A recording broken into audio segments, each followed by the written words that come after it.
Bible translators do not possess the original Hebrew, Aramaic, and Greek texts to translate them into our languages. We have only second-hand sources, either Hebrew manuscripts or ancient translations. They are all copies of copies of copies. Scholars do attempt to reconstruct the original Hebrew text of the Old Testament. For that purpose, they compare the differences between the manuscripts and select the variant that they consider to be the most original. The sources they use are called textual witnesses, and for the Old Testament these are the Septuagint, ancient Greek translation of the Old Testament, the Dead Sea Scrolls, also called Qumran scrolls, the Vulgate, the Latin translation made by Jerome around 400 AD, the Aramaic translations called Targums, the Syriac Peshitta dating from the 1st centuries AD, and the Masoretic Text printed in our Hebrew Bibles, which is the source text for all Bible translations. These textual witnesses cover almost the entire Old Testament. But there is another important witness which is limited to the 5 books of Moses: Genesis, Exodus, Leviticus, Numbers, and Deuteronomy. This source, which you'll often find mentioned in Bible commentaries, is the Samaritan Pentateuch. Today, the Samaritans live mainly on or near their holy mountain, Mount Gerizim, in the city of Nablus, the ancient Shechem. After many years of decline, the community has begun to flourish and grow. They are very proud of their old traditions. Their sacrifice of the Pesach lamb attracts many Jewish tourists who already lost this tradition 2,000 years ago. Their holy book, the Pentateuch, is written in Hebrew, but they pronounce it very differently from the way it is pronounced in Israel. Shema Yisrael, Shema Eloheinu Shemad, wa ibta et Shema Elohak, afkal lebabak, afkal nafshak, afkal me'udak. The script, very remarkably, is an updated variety of the older Hebrew alphabet, which is called Paleo-Hebrew. Although the Jews were adopting the square alphabet well before the turn of the era, they continued to use the Paleo-Hebrew alphabet for specific uses. This scroll of Leviticus, for example, that was found at Qumran, is written in Paleo-Hebrew. The Samaritan Pentateuch remained unknown in Europe until 1616, when Pietro della Valle obtained a manuscript, which was published. This caused an intense debate between Catholic and Protestant scholars. How should they interpret the 6,000 variants, small and large, that existed between the Masoretic Text and the Samaritan Pentateuch? According to Catholics, the variants demonstrated that there was a plurality of textual witnesses.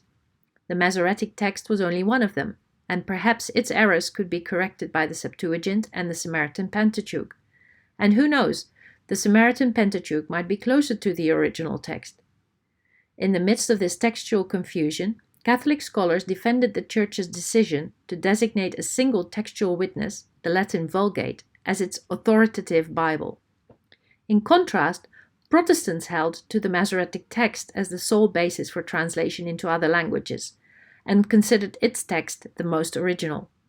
According to them, the variants of both the Septuagint and the Samaritan Pentateuch were corruptions from the original text, caused by copyists and editors. Protestants could not deny the agreements between the Samaritan Pentateuch and the Septuagint, but explained them as indications that the translators had consulted the Samaritan text during the Greek translation.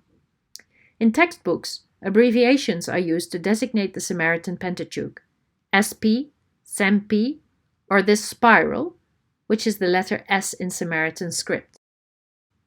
It is time to look at some differences between the Samaritan Pentateuch and the Masoretic Text that were introduced by the copyists.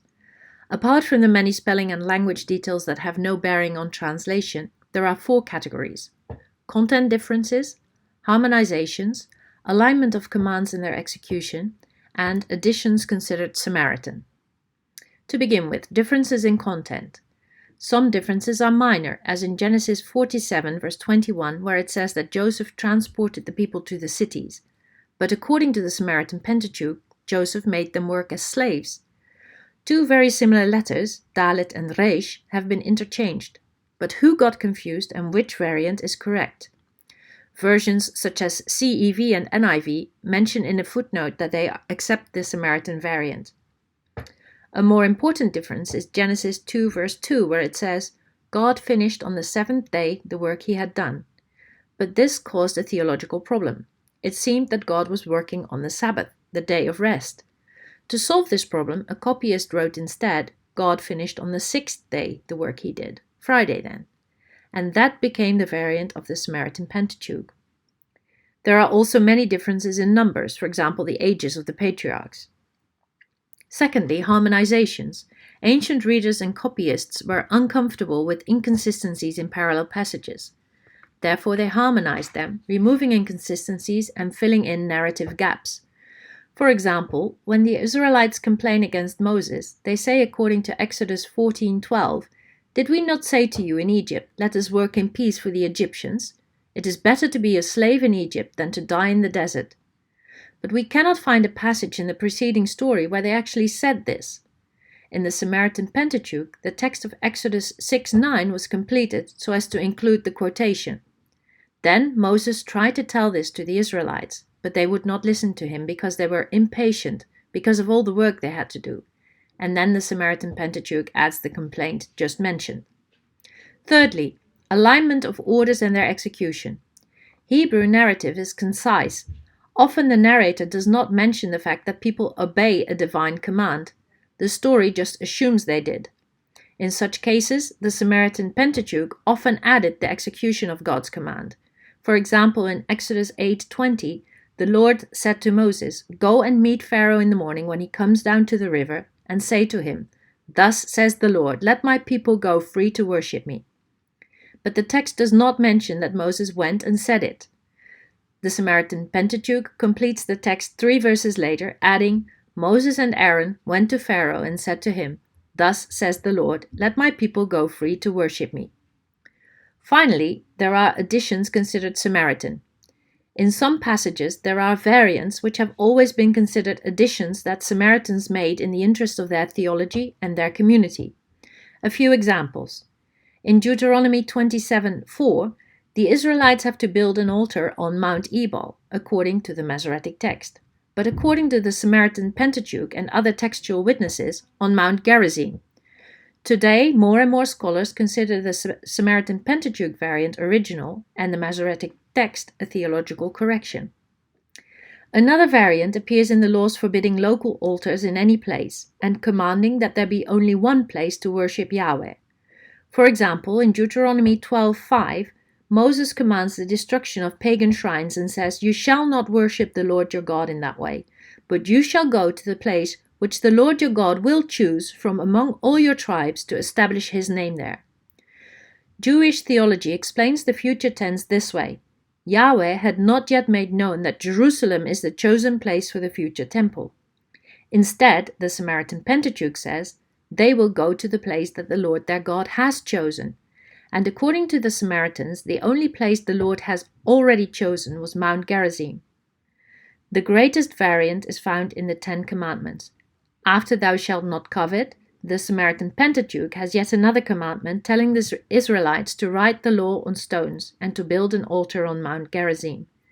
The altar is to be used to offer all the sacrifices that the Lord had required. This new commandment is composed of quotations from various Bible passages. How should we now interpret all these variants? Is it possible that the Samaritan Pentateuch contains, even partially, variants that are more original than the Masoretic Text? In 1815, the German scholar Wilhelm Gesenius published a book on the Samaritan Pentateuch. He stated with confidence that the Masoretic Text was closer to the original text than the Samaritan Pentateuch. Gesenius viewed almost all variants of the Samaritan Pentateuch as errors, secondary variants, and intentional changes. If we look again at the examples already mentioned, we can understand his judgment, especially in the case of the 10th Samaritan commandment. In only 4 cases did Gesenius recognize a Samaritan variant as original. A famous example, in the Masoretic Text of Genesis 4 verse 8, we read literally that Cain said to his brother Abel, full stop, and when they were in the field, Cain rose up against his brother Abel and slew him. But Cain's words are missing. What did he say? According to the Samaritan Pentateuch, he said, let us go out into the field. These words are already found in the Septuagint, but the Samaritan Pentateuch has them in Hebrew. This shows that the Greek translation was based on a Hebrew text different from the Masoretic Text. Many English versions accept this variant. Gesenius' opinion that the Samaritan Pentateuch was almost worthless for textual criticism has been very influential. Imagine the shock when in 1947 scrolls were discovered near the Dead Sea, dating to about 100 BC, in which we already find most of the variants considered Samaritan. For this reason, these manuscripts are called pre-Samaritan. These scrolls demonstrate that the Samaritan text is of great antiquity.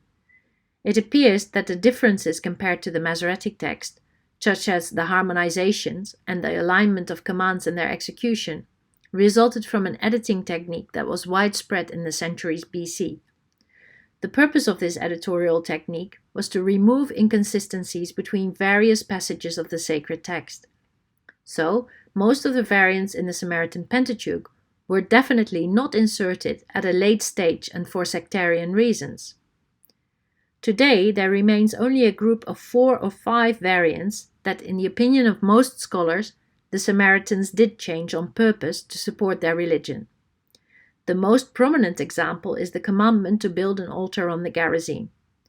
But recent research suggests that even the text of the Gerizim commandment conforms to ancient editing technique, and that this commandment fits exactly between the surviving contextual fragments of the pre-Samaritan Exodus scroll. If this theory is correct, the implications would be revolutionary. The entire Samaritan Pentateuch, including the Gerizim commandment, would then be a text of great antiquity that circulated among all Jews before Christ and became the holy book of the Samaritans. Scholars are keen to discover more. Now, what is the contribution of the Samaritan Pentateuch to the study of the Bible? The Samaritan Pentateuch contains examples of ancient exegesis of the Pentateuch. Many textual variants show how difficult words or passages were interpreted. And when the Hebrew text of the Samaritan Pentateuch agrees with the Masoretic text, it sometimes appears that the Samaritans pronounce it in a different way and that this pronunciation reflects a different interpretation. Also, the Samaritan Pentateuch shows that in many cases the variants of the Septuagint do not originate with the translators, but indeed from an alternative Hebrew text they had, which was similar to the Samaritan Pentateuch. Remember the examples we saw earlier, the 6th day in Genesis 2 verse 2, and let us go out into the field in Genesis 4 verse 8. But the agreement of a variant found in the Samaritan Pentateuch with the Septuagint does not in itself prove that such a variant is the original. Proving originality is a different matter. There is no doubt that the Masoretic text is the original text in most cases.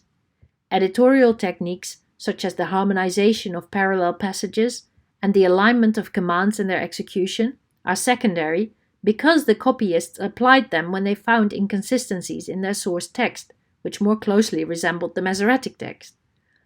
But despite its secondary character, scholars assume that the Samaritan Pentateuch sometimes points us towards a more original version than the Masoretic text, and we have just seen that some of its variants entered Bible translations. However, almost all of these examples are debated. Scholars realize how little they know for certain.